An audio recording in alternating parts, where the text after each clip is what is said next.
بسم اللہ الرحمن الرحیم نحمدہ ونصلی علی رسولہ الکریم اما بعد۔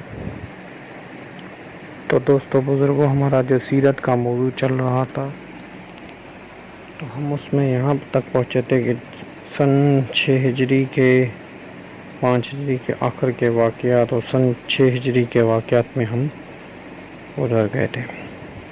سن 6 ہجری میں آپ علیہ السلام نے ایک خواب دیکھا کہ ہم وہاں پر جا رہے ہیں، ہمارے ساتھ جانور ہے اور ہم عمرہ کر رہے ہیں اور بے خوف ہیں، کیونکہ اللہ جل شانہ کے انبیاء علیہ السلام کے خواب جو ہوتے ہیں وہ سچے ہوتے ہیں، وہ وحی کے مانند ہوتے ہیں۔ خواب ایسے ہوتے جو وحی ہوتے ہیں۔ اب خواب کی قسمیں ہیں، جیسے 3 قسمیں ہیں خواب کی۔ ایک جو عام آدمی دیکھے وہ سچا بھی ہو سکتا ہے، جھوٹا بھی ہو سکتا ہے، اس میں وسوساس بھی ہو سکتے ہیں۔ اور اولیاء اللہ دیکھیں، وہ بھی ایک خواب کی قسم ہے۔ ان کے خواب جو ہوتے ہیں وہ خیر سے بھرے ہوتے ہیں، اولیاء اللہ۔ اور نبی علیہ السلام جو خواب دیکھتے ہیں وہ خواب ایسے ہوتے ہیں کہ جیسے وحی، اللہ خواب کے ذریعے بھی ان کو کوئی حکم کر سکتا ہے، اور کیونکہ شیطان ان کے پاس آتے ہی نہیں۔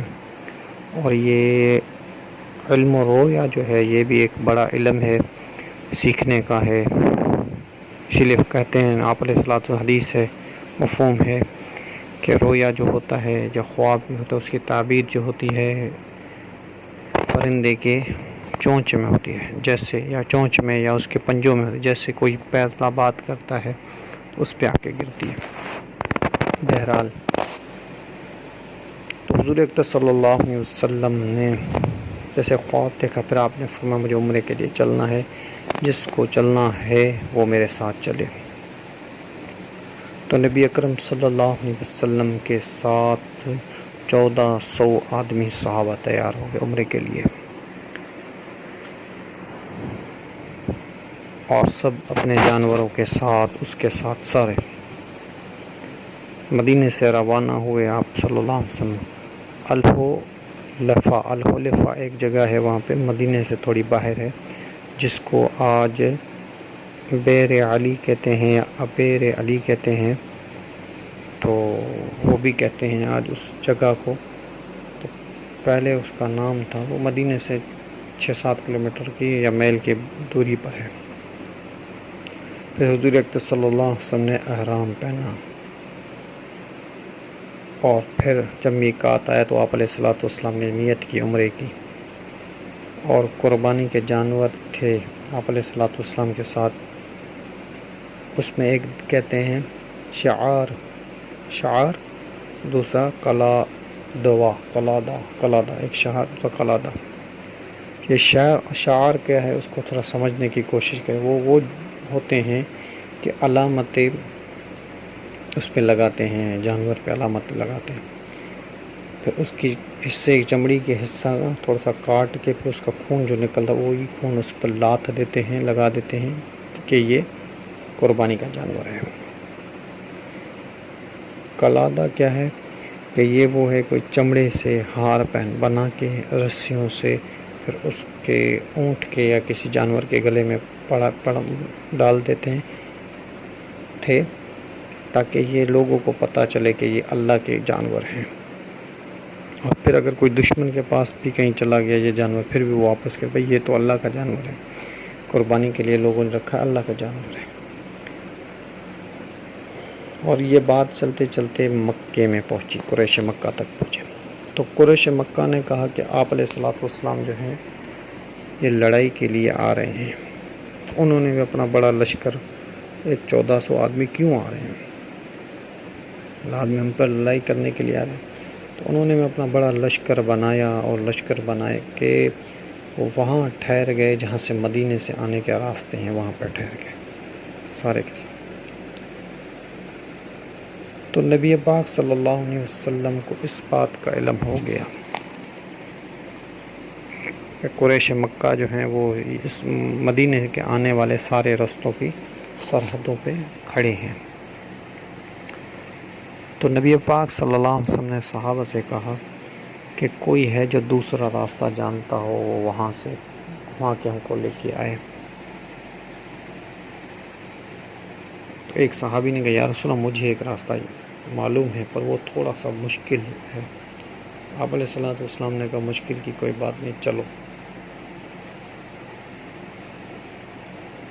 پھر نبی پاک صلی اللہ علیہ وسلم صحابہ کے ساتھ بہت مشکل راستہ، کیونکہ جس راستوں میں آنا جانا ہوتا ہے اس راستوں کو آپ لوگوں نے دیکھا ہوگا کہ وہ راستے میں تھوڑی سی نشان ہوتے ہیں، چلنے کے تھوڑے سے نشان ہوتے ہیں، اور جو بالکل ویران اور نیا راستہ ہوتا ہے وہ اس کی اپنی مشکلات ہوتی ہیں۔ اونٹوں کے لیے بھی مشکلات ہوتی ہیں، جانوروں کے لیے بھی مشکلات ہوتی ہیں۔ صحابہ فرماتے ہیں اس کا مطلب یہ بہت مشکل راستہ تھا۔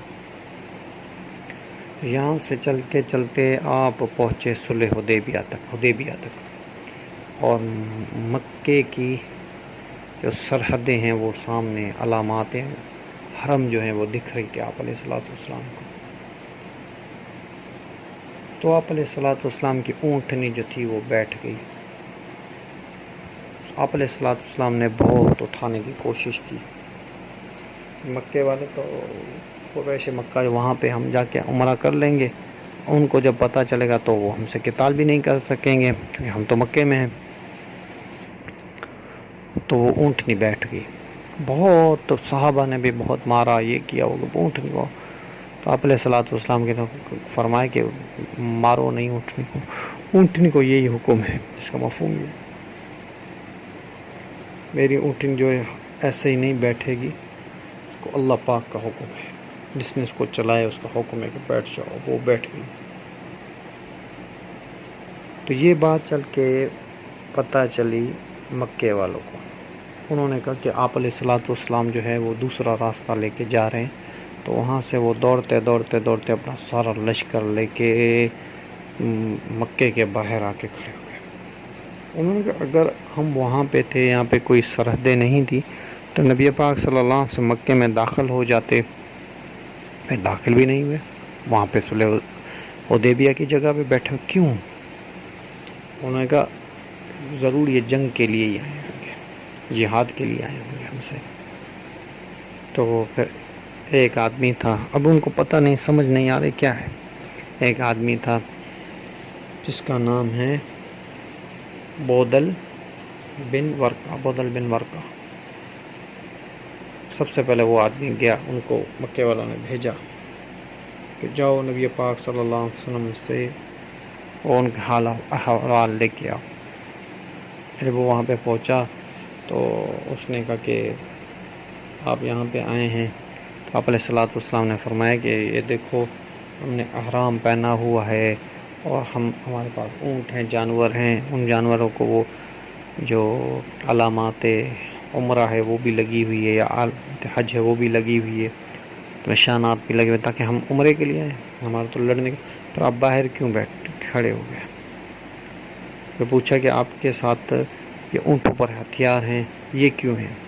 آپ جنگ کی نیت سے آئے ہو؟ آپ علیہ الصلوۃ والسلام نہیں، ہم جنگ کی نیت سے تو نہیں آئے، ہم تو اسی کی عمرے کی نیت سے آئے ہیں۔ تو انہوں نے بات چیت کر کے پھر وہ واپس آیا۔ تو مکے والوں نے قریش مکہ نے پوچھا کہ بھائی کیا ہوا؟ نے آپ علیہ الصلوۃ والسلام سے پوچھا کہ آپ علیہ الصلوۃ والسلام کیوں آئے؟ انہوں نے کہا کہ سب کو احرام بھی پہنے ہوئے ہیں اور علامات جو جانور پہ علاماتیں لگی وہ بھی لگی ہوئی ہیں، سب ذبح کے لیے، قربانی کے لیے، اور اس کے علاوہ ساری چیزیں بھی ہیں،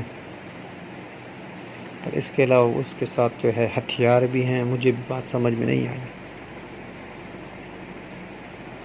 کہ، اور دوسری بات کہ اگر عمرہ کرتے تو ہم لوگ تو وہاں پہ تھے تو وہ چلے جاتے عمرے کے لیے اور عمرہ کرتے، تو انہوں نے عمرہ بھی نہیں کیا، باہر کھڑے ہو گئے حدیبیہ کی جگہ پر۔